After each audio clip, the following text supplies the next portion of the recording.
My name is Antero. I'm an associate professor in the School of Education, the Graduate School of Education. I tend to study things like technology and games and schools. And so we're going to talk about technology today. And so just to make sure we're all on the same page, the definition of technology I'm going to use is from a colleague, a friend, Roy P., who says that technology reshapes who we are by changing what we do. It's kind of a very broad definition.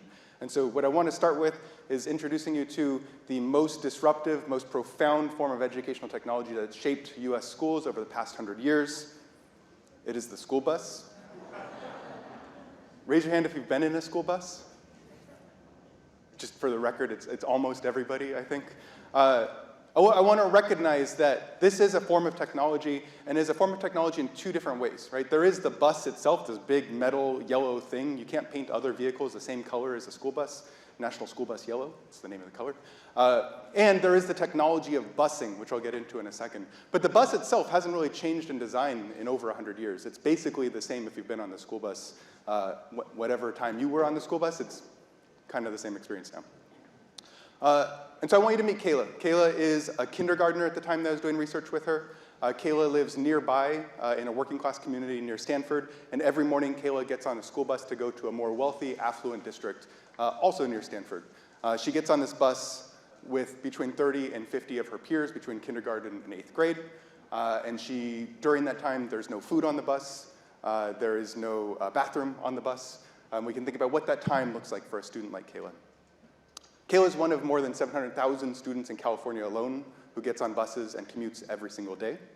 And at the same time, the reason that Kayla gets on a bus is because of desegregation. So if we think of the Brown versus Board of Education Supreme Court settlement from the 1950s, this was the period that allowed us to think about schools needing to desegregate.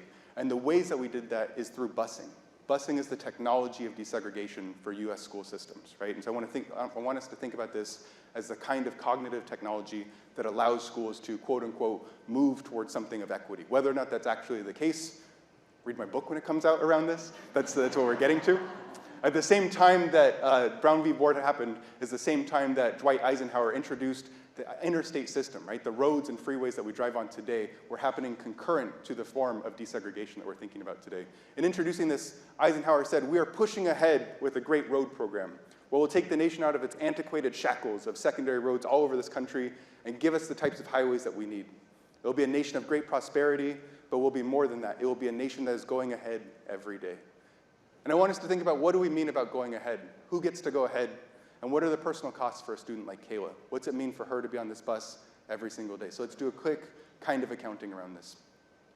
Kayla spends between 3 to 4 hours every single day on this bus, every day, for up to 13 years, kindergarten through 12th grade. And when we think about what that time is like, right? What does it mean to spend more than some of the periods of classes that you'll spend every single day? What are the lessons you learn? What are the things you don't get to learn? What are the times that you don't get to sleep and your peers are getting to sleep? What about the dance classes, the enrichment, the Kumon, all of the other things that are happening after school while Kayla's sitting in freeway traffic? The school bus is one of those disruptive technologies, right? This is one of the things we can think about, what are the gaps, right? I think about the mind the gap phrase from the transit system in England, right? And what are the kinds of gaps? Oftentimes students like Kayla are seen as academically behind their peers, right? They might be seen as an English language learner, which for some reason being bilingual is a deficit in the ways we think about things in this country. When we think about like what is left behind, what are the costs? What are the ways that we think differently about these things? And I want us to think about how can we make sense of this differently? What are the things we might be able to learn from a student like Kayla?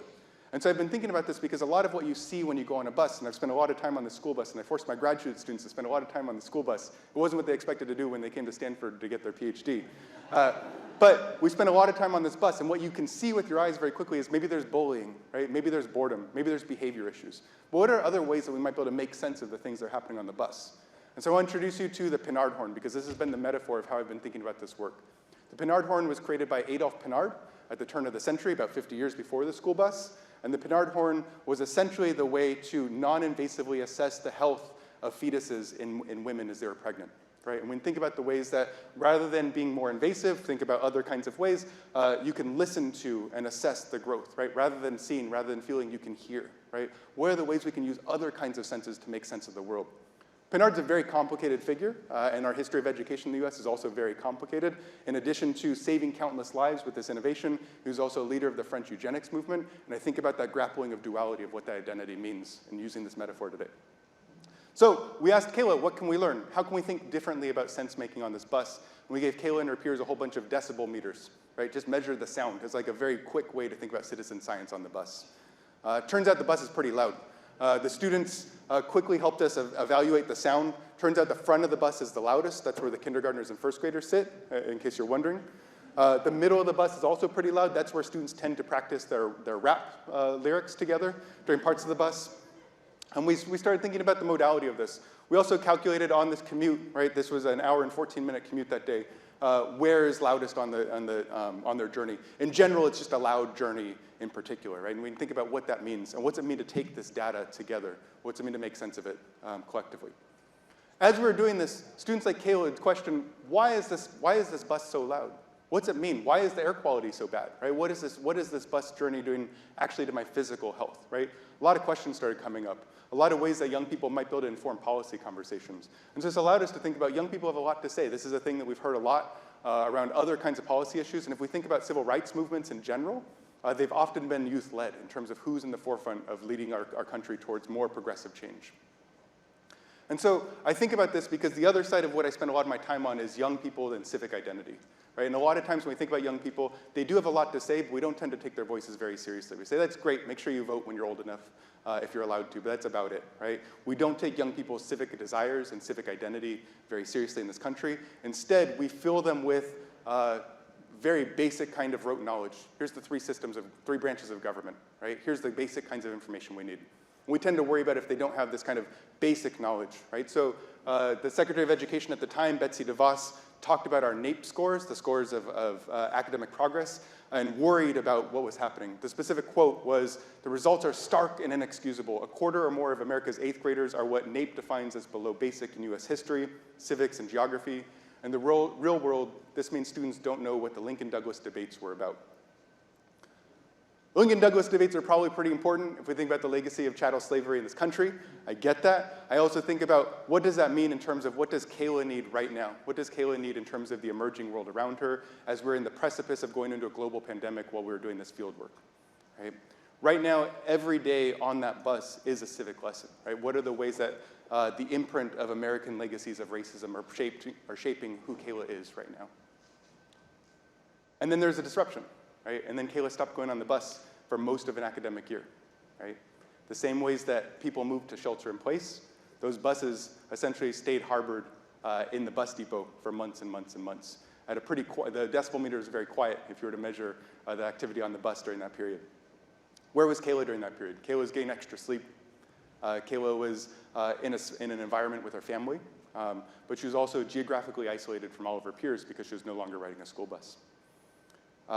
As the pandemic maybe waned, I'm not quite sure where we are with things, and we needed school buses again. Turns out there's a bus shortage because when you don't hire bus drivers for a year, there's no one to drive the buses now. And so we can see across the country right now, there are places where there are not buses and kids are not going to school again because we're not able to staff them. The same teacher shortages we're seeing are shaping school bus shortages. And so we can think about what are the opportunity costs again for Kayla as we try to go back to a normal, right? What is lost in terms of this old technology of desegregation? What have we lost? And it doesn't have to be this way, right?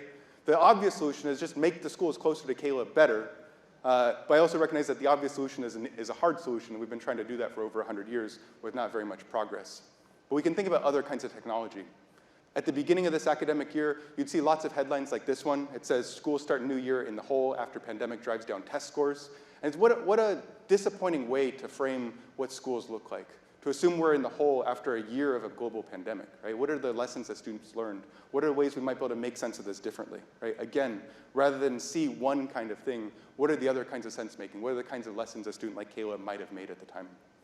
Again, if we think about our nation moving ahead every single day, I do want to think about this in terms of Brown versus Board of Education, right? The spirit of this work was about desegregating schools, about democratizing access, about creating opportunity for everybody. And the bus seems like it's done the opposite if I think about this from different kinds of senses, the amount of time that's been taken away from young people. There's a fascinating thing that happened every day that we're on the bus. As we're sitting, students have been on the bus for about an hour. We're getting close to getting on the 101 to get the final stretch, to get back home. These other buses would just drive right past them, right? Maybe you've seen these buses around here. These are the buses that drive Google, Facebook, Apple. They look beautiful, especially when they're in the yellow school bus. Just want to recognize there is better forms of technology than the yellow school bus that we see every day. And so if we know this is the case, how do we think about broadening this, right? What would it mean to partner with our Silicon Valley partners around here and think about other forms of technology, the literal technology, the bus itself, and think about this, right? My wife used to drive the bookmobile. She's a librarian, right? I mean, think about what does it mean to have a mobile media center that is rich and full of learning opportunities and transform what the school bus could look like. These are opportunities if we're to choose to invest in them and we think about what the future of someone like Kayla is like. Thank you for your time.